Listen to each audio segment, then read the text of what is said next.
Welcome to Psyogy.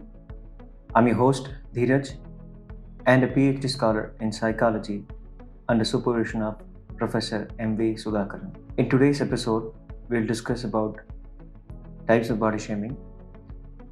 Before that, I would like to point out something. In a couple of episodes, that is the beginning episodes, we'll only talk about the cause and not the effect.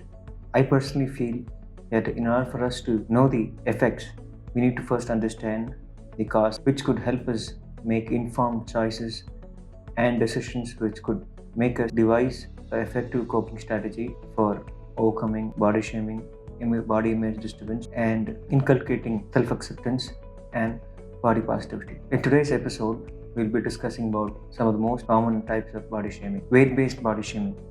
Weight-based body shaming is when an individual is subjected to derogatory comments or negative comments based on their weight. This could be overweight, underweight, or somewhere in between. Another form of body shaming is shape and size shaming. In this, people are criticized for being too tall, too short, or having a specific shape but does not fit into so-called societal standards. Appearance-based shaming.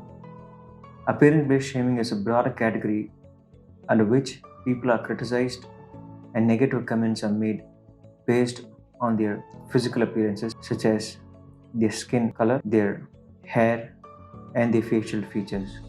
Ability-based shaming. Under ability-based shaming, people are criticized for their physical and mental capabilities, including disabilities and chronic illnesses.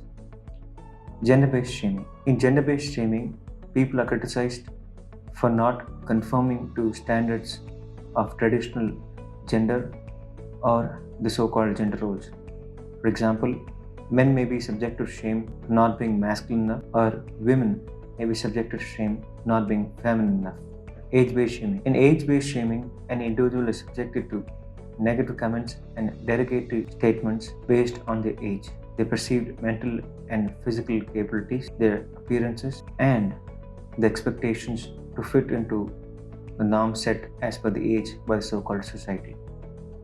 In today's video, we discussed about types of shaming. In next video, we'll discuss about the impact these shaming has on your mental health and overall health. To make the video size smaller so that it could be easier for everybody to go through, we'll make a short videos on independent topics such as effects of weight-based shaming, effects of gender-based shaming, etc. Until next time, take care.